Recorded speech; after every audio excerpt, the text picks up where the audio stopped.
Radio Republik Indonesia, kita Indonesia sesungguhnya.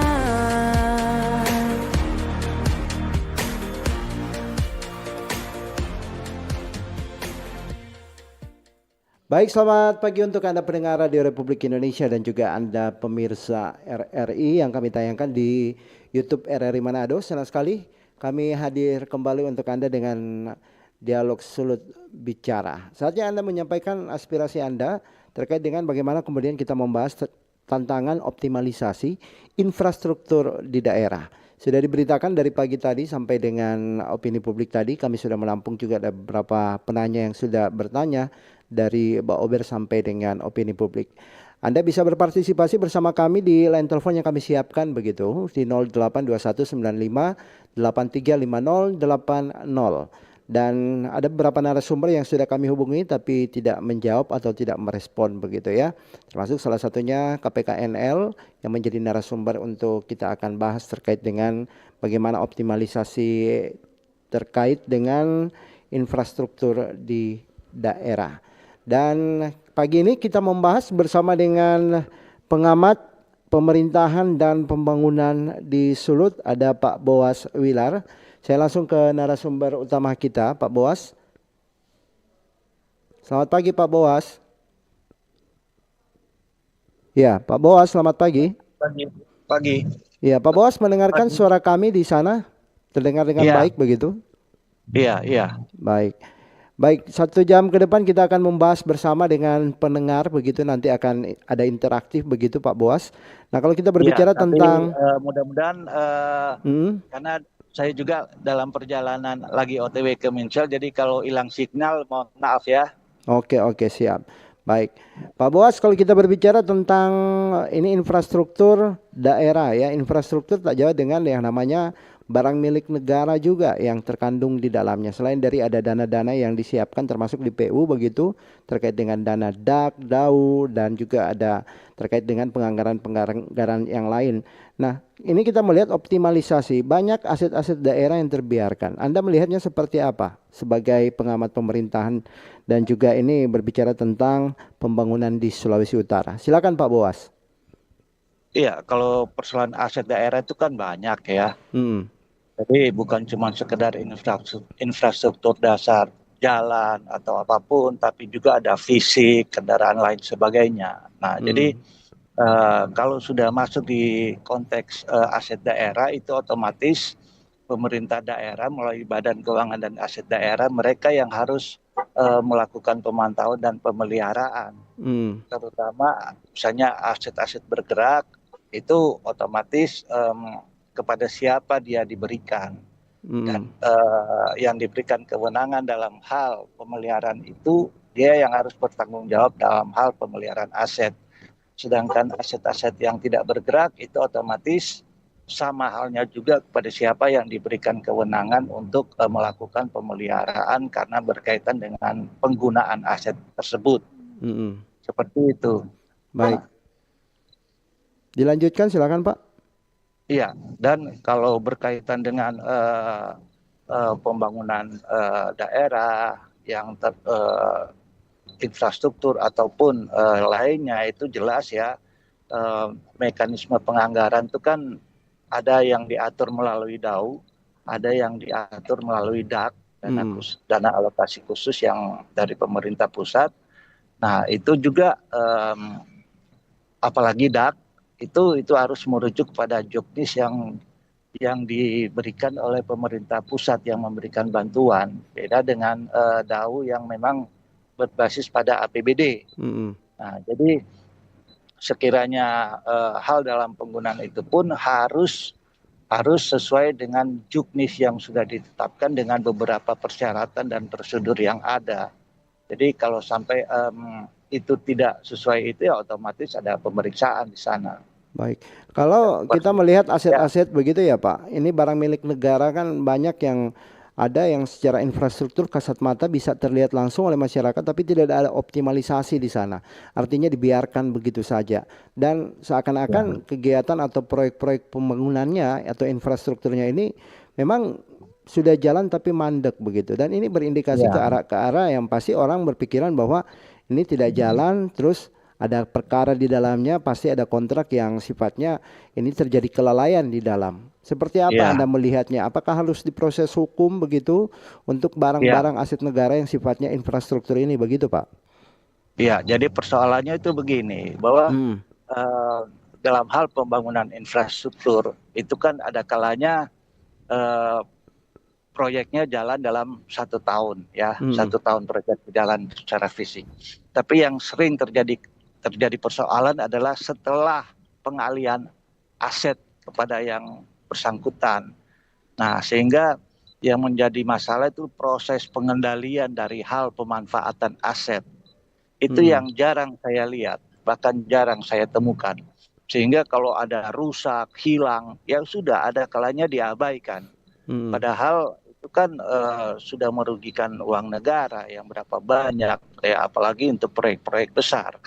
Nah, itu yang menjadi persoalan. Jadi kalau dalam konteks seperti ini, kalau memang eh, butuh penguatan, seharusnya pemerintah daerah itu harus punya peraturan daerah dalam hal kualitas dan pemeliharaan aset daerah. Nah, di dalamnya itu tentu ada persoalan sanksi di sana. hmm, Tapi kalau hanya berbasis proyek, itu konsekuensi hukumnya itu nggak ada, kecuali kalau dalam penyelenggaraannya itu ada dugaan korupsi atau penyalahgunaan wewenang. hmm, Ya, itu yang jadi persoalan. Apalagi ya kalau gedung-gedung fisik otomatis butuh biaya pemeliharaan yang tanggungannya itu ada pada pemerintah daerah kalau sudah pengalian aset.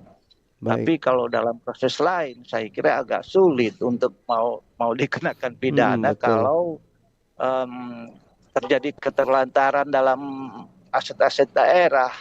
hmm, betul. Ada pelanggaran, ditemukan pelanggaran di dalamnya. Itu. Baik. Kalau kita melihat pada kondisi yang semisalnya ini infrastruktur begitu di daerah Malalayang sana yang dikenal sekarang orang MBW Oh, 2 ya. ya, Di situ ya, kan sempat ya, ya. terjadi yang namanya eh, Yang kedua itu ya, agak yang sedikit Malalayang lama ya Beach Walk kedua. proses Ya, proses untuk pembangunannya, dan tiba-tiba langsung dibuka begitu padahal masih ada penyelesaian. Saya juga mengikuti ya, perkembangan kasus tersebut. Ada dari pekerja-pekerja yang mengeluhkan belum ya, dibayarkan oleh kontraktor begitu. Dan akhirnya iya, didialogkan juga di RRI dan disikapi oleh iya. pihak kepolisian. Baru belum lama setelahnya baru dibuka. Anda melihatnya seperti apa aset-aset seperti itu, Pak? Itu Hmm. beda dengan Malalayang Beach Walk yang pertama, itu kan dikelola langsung oleh kementerian, ya. Hmm. Iya. Kawasannya ketat. Tapi yang kedua ini kan beda. Nah, saya kira saya juga lihat itu, pantau. Belum mulai sudah banyak yang rusak itu, iya toh? Hmm. Iya. Belum, baru mau dibuka sudah. Nah, kuncinya satu, seharusnya BPKP turun tangan. Hmm. BPKP turun tangan untuk melakukan audit fisik di sana, termasuk inspektorat. Hmm. Karena eh, saya dugaan saya sih banyak hal yang di luar spesifikasi, sehingga bisa saja ada dugaan penyimpangan di sana, bisa saja ini hanya dugaan aja, karena Hmm. itu butuh pemeriksaan BPKP untuk di sana, karena baru memulai aja sudah ada beberapa tempat yang sudah rusak. Nah, ini yang jadi yang perlu menjadi perhatian buat pejabat daerah gitu. Mm-mm. Kalau dari pemerintahan sendiri terkait dengan pengelolaan aset, Anda mungkin memberi penilaian khusus begitu sampai dengan sekarang. Ada barang yang masih bisa dipakai, mungkin orang lain bisa memilikinya atau dilelang kepada orang lain, tapi ini mau tunggu sampai rusak baru bisa dilelang begitu, Pak. Jadi begini, Iya. em, ada klasifikasi aset yang perlu dilelang atau enggak. Itu kan Mm-mm. ada batasan, batas tahunan berapa tahun aset itu menyusut nilainya, Mm-mm. ya, sehingga ada yang barang yang batas waktu wajib dilelang, misalnya cukup 5 tahun sudah bisa dilelang. Mm-mm. Ada yang 20 tahun baru dilelang. Itu tergantung dari nilai Nilai. susut dari yang Mm-mm. barang tersebut. Iya. Jadi apalagi kalau kendaraan tuh rata-rata 5 tahun sudah bisa dilelang. Nah itu yang hal yang seperti itu. Jadi ada klasifikasinya sebenarnya. Walaupun kasat mata itu masih bisa dipakai, tapi kalau sudah melewati nilai susut itu sudah bisa dilelang. Kalau Anda juga menilai apakah memang terjadi kerugian banyak kerugian negara terkait dengan barang milik negara aset ini yang sifatnya udah rusak tapi tidak layak pakai akhirnya dibiarkan begitu Pak? Ya pasti itu. Pastinya itu. Seperti apa? Jadi, Anda makanya kalau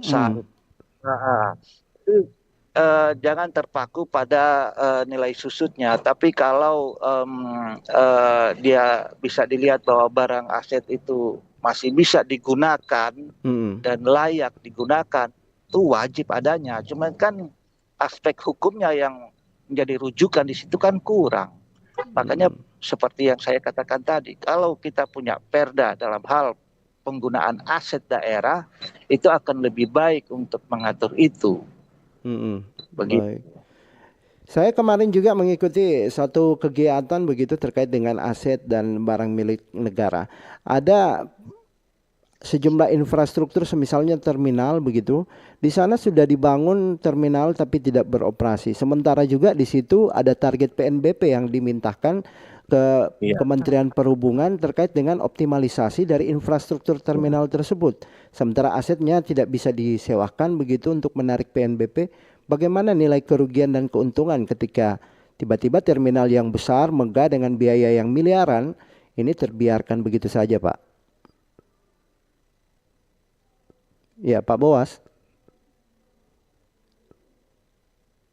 Baik, kami akan membahas kembali bersama dengan Pak Boas Wilar selaku pengamat pemerintahan dan pembangunan di Sulawesi Utara.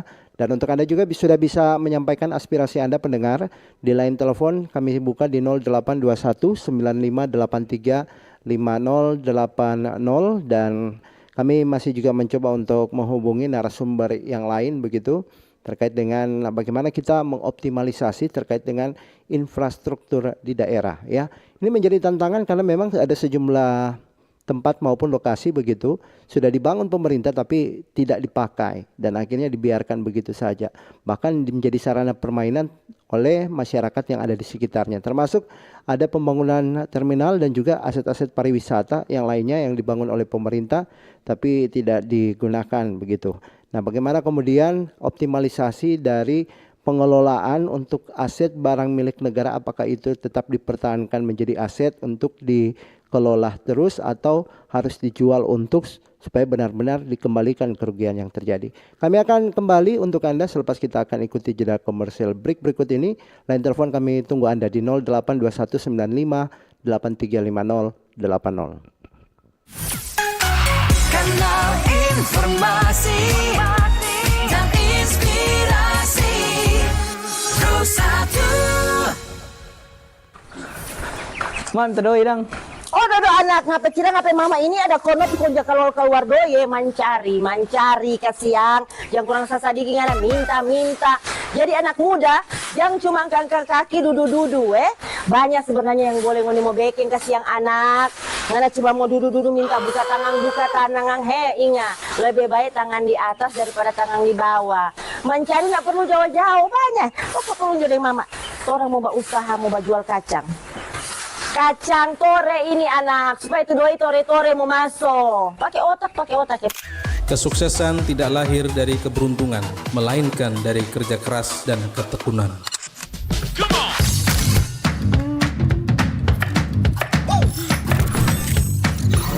Ini baru enak.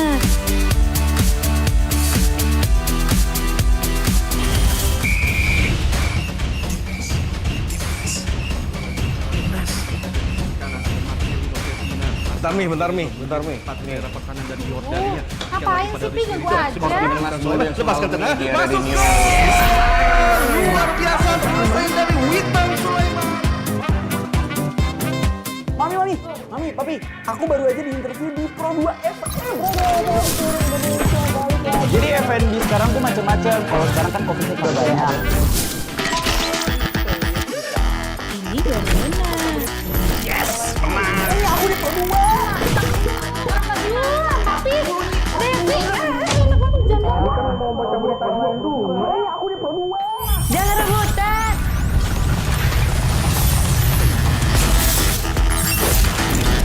Eits, jangan rebutan. RRI bisa dinikmati dari mana aja dan di mana aja. RRI multiplatform, multi konten.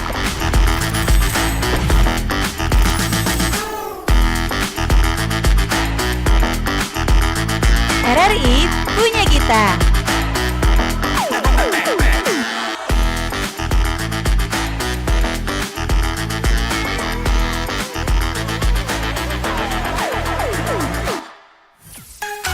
Kanal informasi dan inspirasi Pro 1. Anda masih mengikuti untuk Sulut Bicara kali ini dan silakan Anda bisa memberikan tanggapan, argumen, kritik maupun saran terkait dengan bagaimana infrastruktur di daerah ya, optimalisasinya seperti apa dan banyak tantangan juga yang terjadi di lapangan. Karena kalau kita melihat pada beberapa pembangunan semisalnya jalan kadangkali juga itu menjadi sorotan utama dari masyarakat sendiri terkait dengan optimalisasi pembangunan jalan, sering juga disampaikan lewat program siaran RRI begitu, bagaimana kemudian pengelolaan infrastruktur seperti jalan ini untuk publik benar-benar bisa lebih bermanfaat begitu dan masyarakat tidak ada keluhan yang terlalu banyak terkait dengan pembangunan jalan tersebut.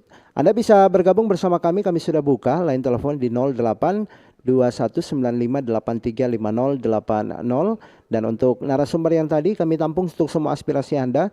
Kami sudah terputus dengan Pak Boas Wilar ya selaku pengamat pemerintahan dan juga pembangunan di Sulut. Namun Anda bisa saling menyampaikan aspirasi Anda, melanjutkan bagaimana kemudian infrastruktur yang ada ini menjadi sorotan kita yang kali ini kami angkat terkait dengan bagaimana pengelolaan dan juga hal-hal yang sifatnya untuk menjaga keuangan negara yang dikelola di situ. Sudah bisa menyampaikan aspirasi Anda, silakan di 08 2195835080.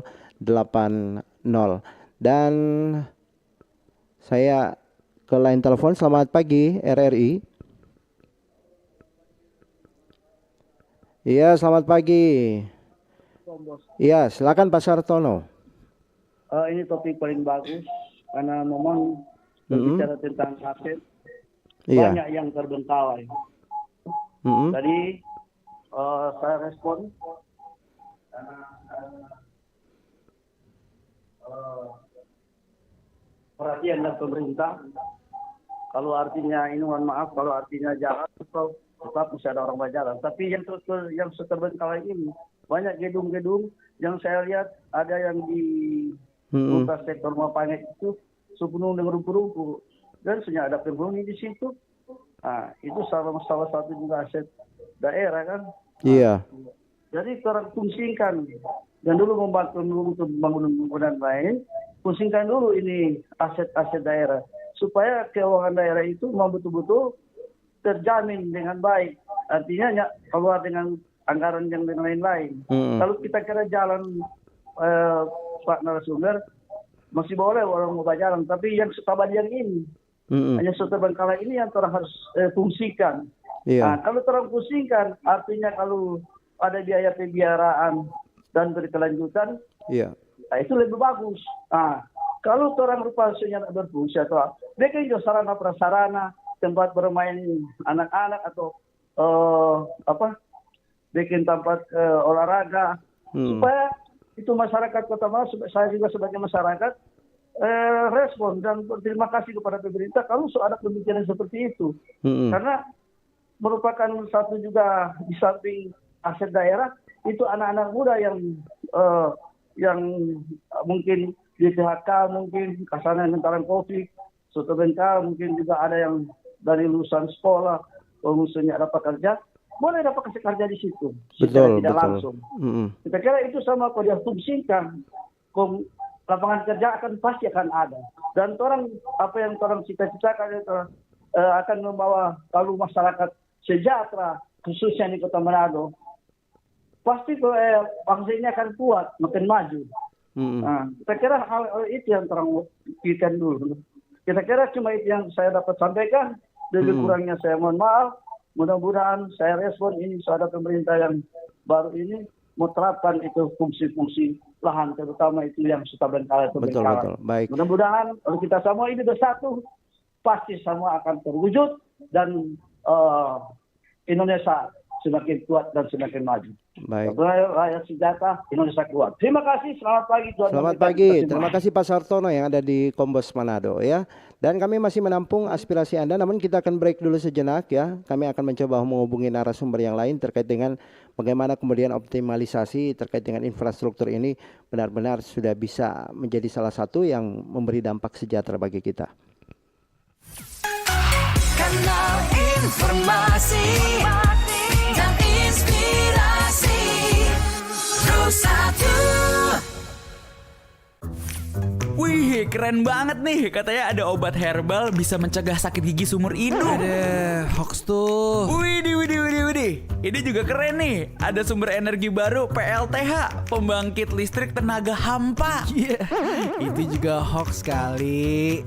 Lu bacanya apaan sih? Aduh, pantesan portal abal-abal lu baca.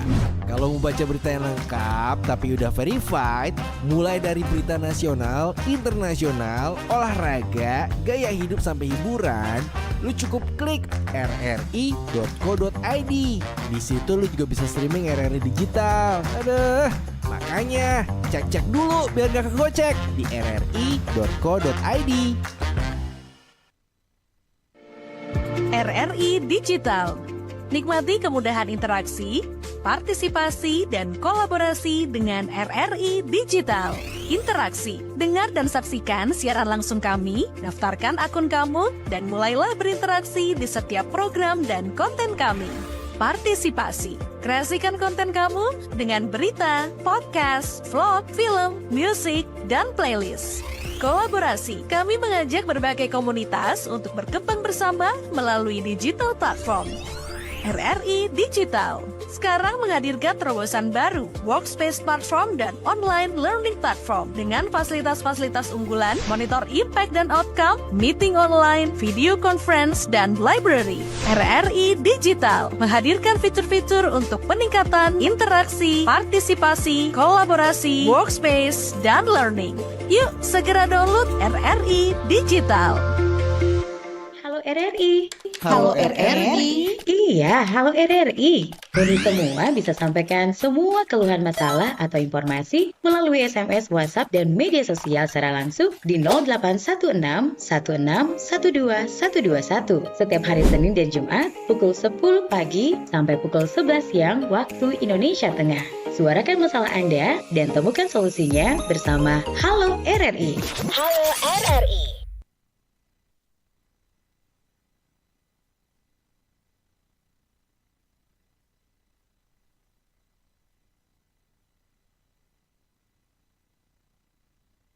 Mobile terbaru, temukan berita online terkini, cepat, dan terpercaya langsung dari perangkat Anda dengan fitur pembaruan berita real time dari aplikasi mobile RRI News. Anda tak akan pernah ketinggalan informasi.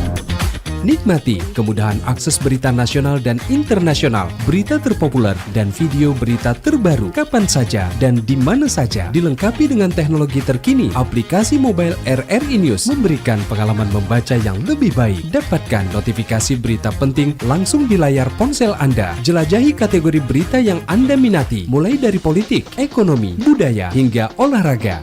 Anda juga bisa berbagi berita penting kepada teman dan keluarga melalui media sosial dan aplikasi pesan, menjaga Anda tetap terhubung dengan dunia di sekitar Anda.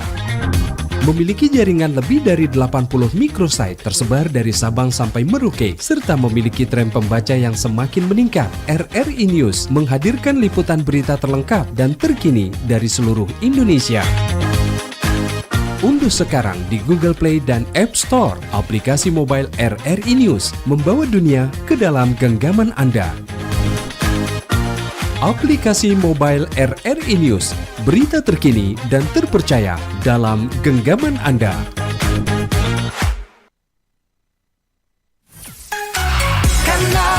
informasi dan inspirasi. Satu. Ya, untuk Anda pendengar masih kami buka juga interaktif di dialog Sulut Bicara kali ini, tantangan optimalisasi infrastruktur di daerah ya. Bisa langsung di 082195835080 dan kami juga masih mencoba menghubungi narasumber yang lain begitu dari KPKNL terkait dengan bagaimana kemudian optimalisasi dari infrastruktur di daerah ini terkait dengan barang milik negara maupun aset-aset ya. Dari akademisi sudah tergabung juga bersama kami ada Pak Apriles Mendome selaku akademisi dari Unsrit Operasionalkan. Ada yang sifatnya dibangun tapi dibiarkan begitu. Silakan Pak. Iya, memang kalau kemudian kita mau melihat secara cermat, banyak infrastruktur di daerah yang memang sudah dibangun. Tetapi seperti yang dikatakan tadi, ada yang bisa diberdayakan tetapi juga ada yang belum bisa diberdayakan sehingga terkesan diterlantarkan. Nah, saya kira ini berkait dengan sebuah perencanaan yang harus matang. Membangun sebuah infrastruktur kan bukan sebuah hal yang mudah. Yang pertama itu membutuhkan resource, dalam hal ini pendanaan yang besar. Dan itu kan tidak datang dari langit pendanaan itu. Itu kan semuanya datang dari kalau nggak APBN, APBD, tetapi juga kalau kita mau mengurai sumbernya ya dari uang rakyat, dari pajak dan macam-macam. Oke. Jadi alangkah baiknya memang ketika membangun sebuah infrastruktur ini benar-benar direncanakan secara matang sehingga uang rakyat, uang pajak kita tidak mubazir. Oke. Nah, kemudian memang perlu sebuah perencanaan pembangunan yang terstruktur dengan baik. Sehingga mana yang penting, mana yang harus dibangun, itu yang didahulukan. Dan kemudian bagaimana memberdayakan itu sehingga tidak kembali lagi tidak mubazir. Iya. Perlu juga selain pembangunan infrastruktur, penyiapan SDM yang memadai. Sehingga ketika infrastruktur itu telah terbangun, itu boleh diberdayakan tetapi juga sekaligus dirawat oleh SDM yang memenuhi syarat. Kadang-kadang kan kita hanya asal membangun, tidak kemudian secara matang memikirkan pemeliharaan, penggunaan berjangka panjang. Kita hanya ingin kemudian membangun terlihat keren, terlihat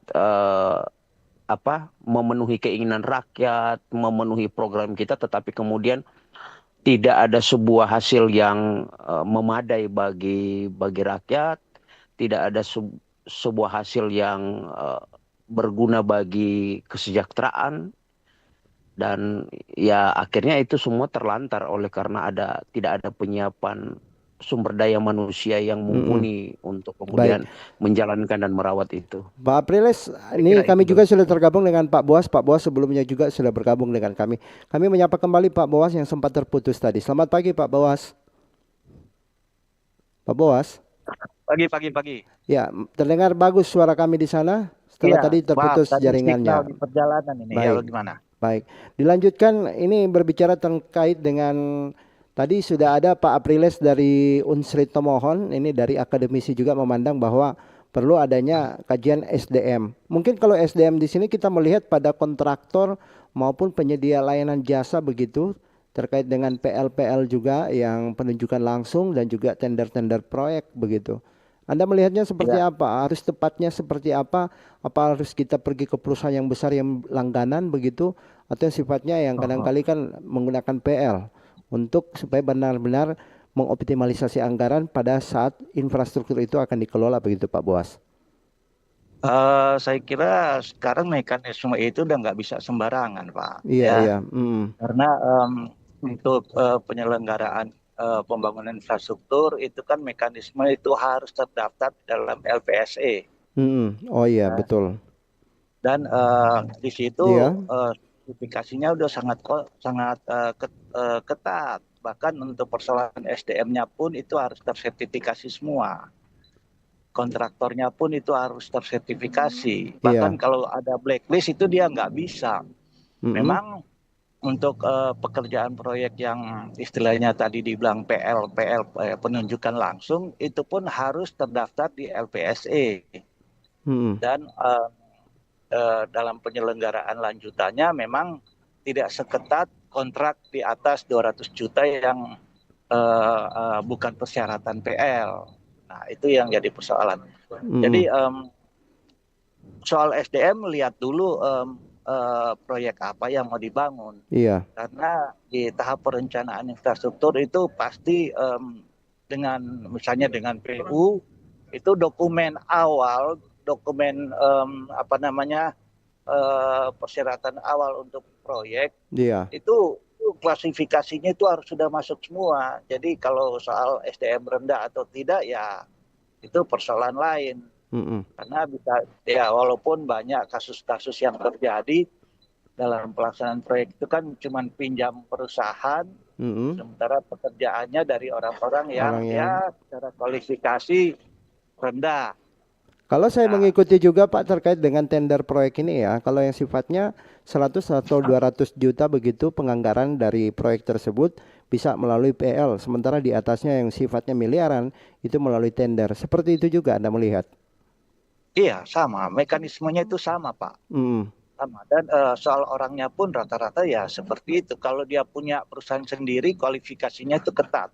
Tapi kalau yang cuma pinjam-pinjam perusahaan itu kan yang repot, yang banyak menimbulkan masalah. Iya, betul. Baik.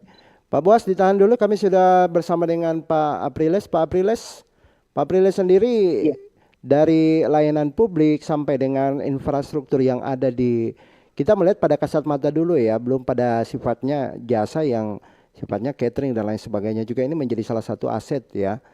Apa yang Anda lihat juga terkait dengan pembangunan infrastruktur yang sekarang yang sifatnya sudah dibangun, tapi ada yang sebagian dibiarkan begitu saja? Iya, sebelum ke situ saya ingin mengomentari apa yang dikatakan Pak Boas. Memang benar sesuai dengan peraturan perundang-undangan bahwa untuk proyek-proyek di bawah 200 juta memang bisa PL, tetapi di atasnya harus tender. Dan memang kalau kita bicara soal pemenuhan administrasi, bisa dibilang ya baik PL maupun tender kan semua mampu memenuhi persyaratan administrasi itu. Apalagi kan kalau tender kan itu agak ketat dan di sana terjadi persaingan. Tetapi kan persoalannya pemenuhan SDM bukan persoalan pemenuhan administrasi, Pak Boas. Mohon maaf. Pemenuhan SDM adalah bagaimana kemudian SDM yang berkompeten itu, kita kan kemudian terlalu sibuk melihat yang penting administrasi terpenuhi bla bla bla bla, silakan jalan. Tetapi kemudian tidak melihat kualitas pengerjaan dari suatu proyek. Sehingga ketika kemudian APH baik itu kepolisian, kejaksaan maupun BPK turun, kemudian proyek itu didapati pengerjaannya ugal-ugalan. Tidak memenuhi standar dan lain sebagainya. Itu hanya karena kita terlalu kemudian mengutamakan yang penting administrasi jalan, yang penting begini. Padahal kan kemudian yang paling penting adalah kualitas pengerjaan, hasil akhir dari proyek itu bagaimana. Apakah itu memenuhi standar, apakah itu kemudian dapat berguna bagi masyarakat. Itu kan yang paling penting. Dan saya kira memang yang saya maksud dengan SDM-nya ke sana begitu. Sebelum nanti akan dilanjutkan Pak Apriles, ini kami juga sudah tergabung bersama dengan KPKNL. Saat ini kami sudah bersama dengan Pak Ahmad Mabarun. Selamat pagi Pak Ahmad. Oh iya. Ya, dari KPKNL, selamat pagi.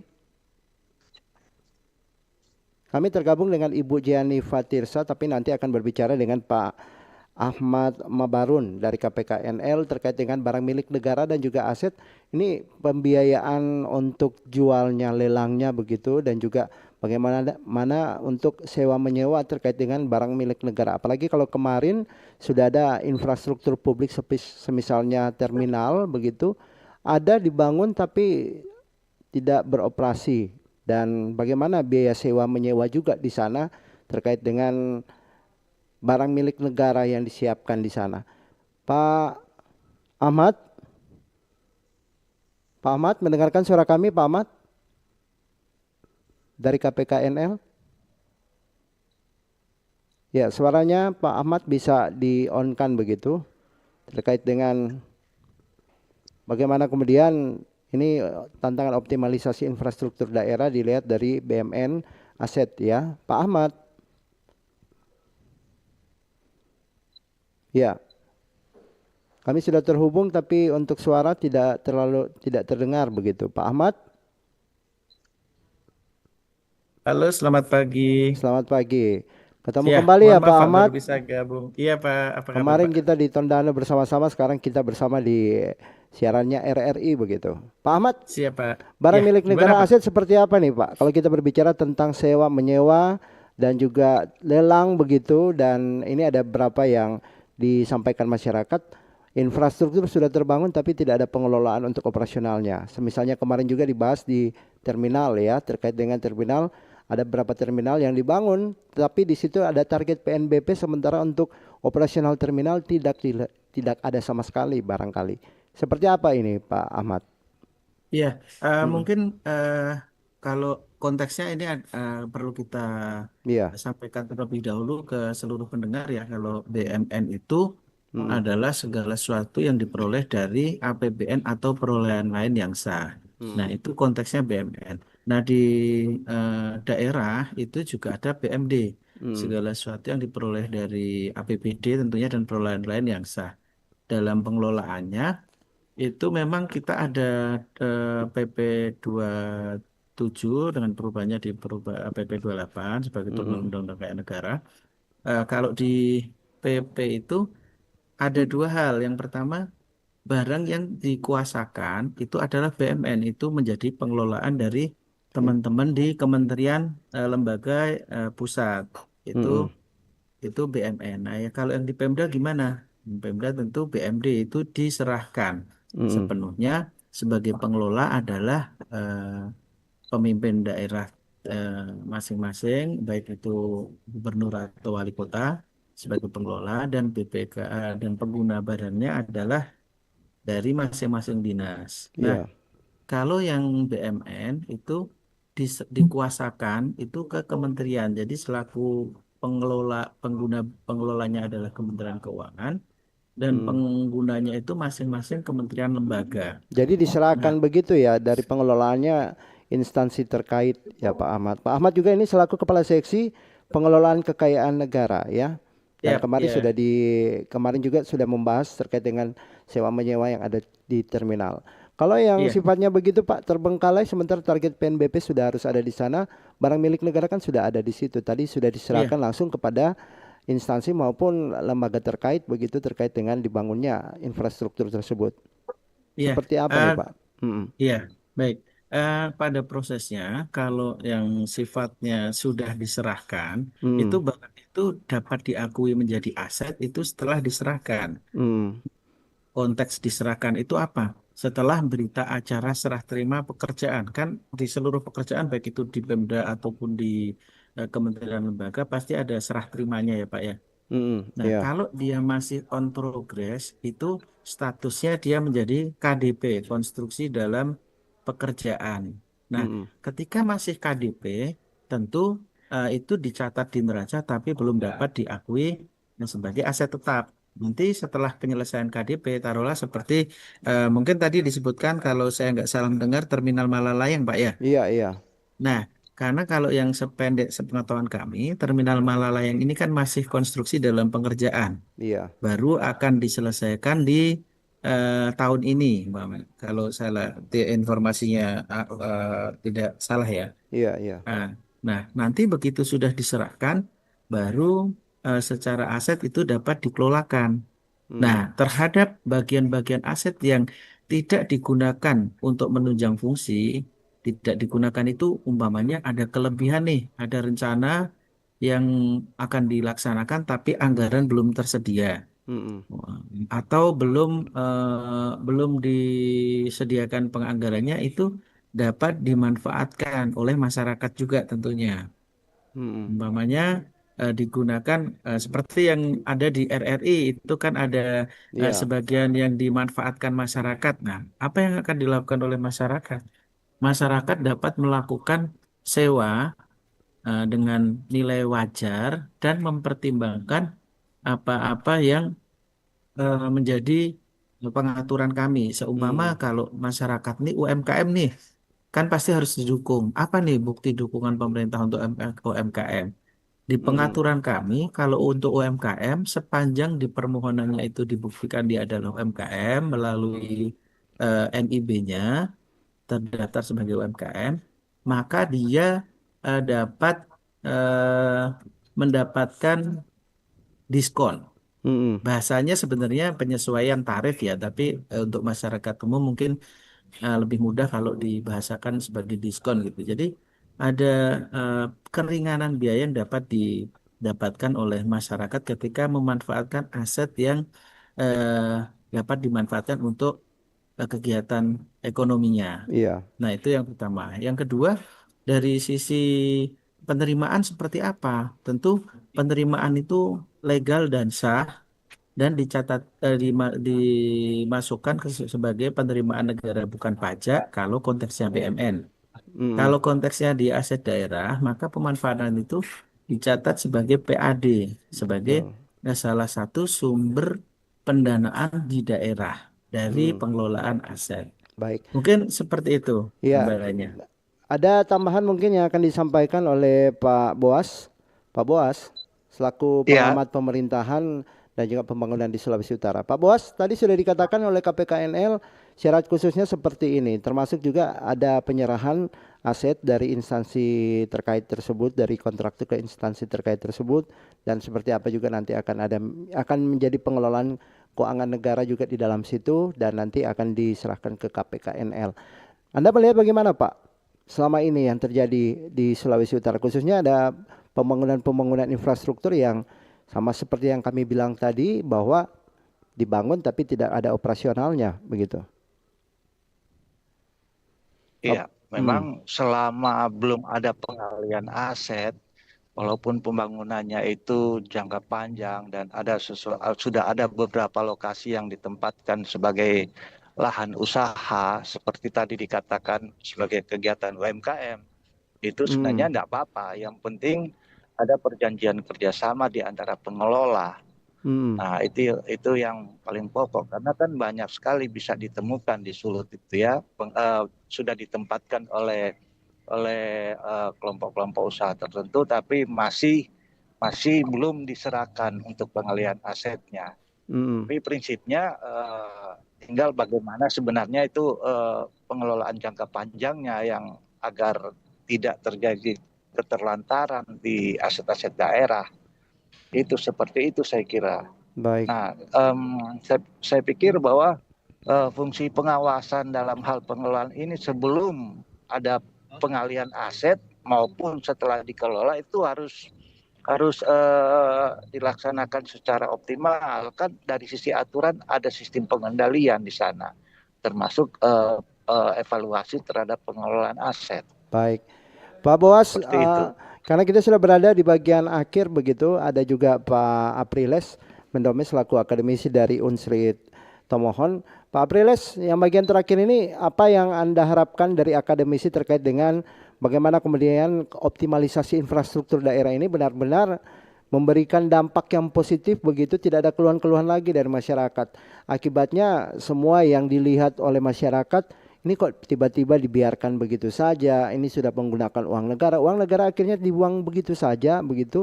Kita tidak melihat pada indikasi terjadi kasus korupsi atau penyelewengan anggaran di sana, tetapi bagaimana kemudian masyarakat bisa langsung merasakan manfaat tersebut. Pak Apriles, silakan Pak Apriles.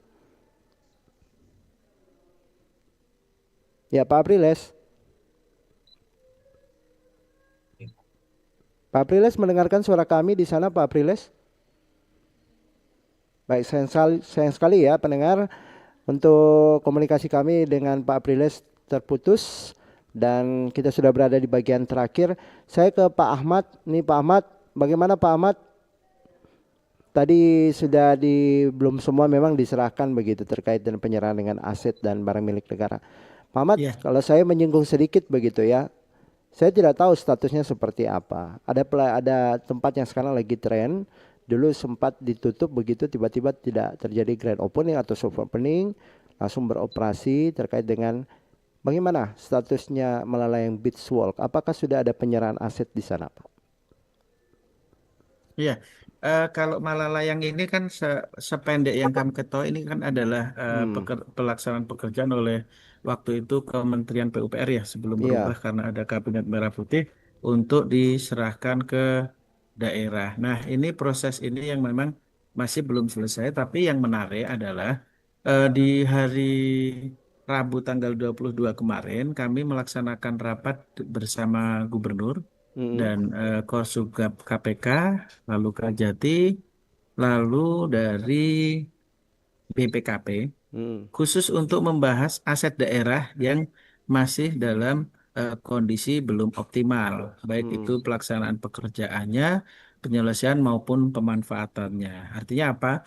Artinya dari kami melihat dari sisi BUMN, dari pemerintah daerah juga sudah mempunyai concern yang cukup kuat untuk melakukan penyelesaian atas kondisi-kondisi aset tersebut. Nah, yang kedua dari sisi kami selaku pengelola barang milik negara Kementerian Lembaga, itu kami juga sangat terbuka apabila nanti dari pemerintah daerah akan melakukan benchmarking nih terkait pengelolaan BUMN. Karena kalau BUMN ini kan secara kegiatan sudah kita laksanakan beberapa tahun tata kelolanya, kita memenuhi 3T, tertib administrasi, tertib hukum, dan tertib fisik. Dan dari sisi aset itu LKPP kita itu kan sudah wajar tanpa pengecualian. Nah, itu salah satu yang mungkin kalau nanti teman-teman pemerintah daerah selaku pengelola barang milik daerah akan melakukan benchmarking, tentu kita akan terbuka untuk berdiskusi. Baik. Mungkin kira-kira itu. Iya, baik. Karena kita sudah berada di bagian akhir, kami ucapkan terima kasih banyak Pak Boas Wilar selaku pengamat pemerintahan dan pembangunan di Sulawesi Utara. Terima kasih Pak waktunya lewat Zoom kali ini. Dan terima kasih juga kami sampaikan Pak Aprilis Mendome, dan terakhir ada Pak Ahmad Mabarun ini terkait dengan bagaimana kemudian barang milik negara yang harus kita perhatikan, dikelola, dan bagaimana untuk kesejahteraan kita bersama. Terima kasih Pak Ahmad. Terima kasih Pak, sama-sama. Ya, dan untuk Anda pendengar, mohon maaf tadi ada yang bergabung, kami belum sempat hadirkan untuk interaktifnya karena waktu yang tidak memungkinkan. Akhirnya saya Hendra Asap yang bertugas mengucapkan terima kasih atas kebersamaan dari Anda. Ingat, RRI terus mengudara untuk Indonesia. Selamat pagi dan sampai jumpa. Bersatu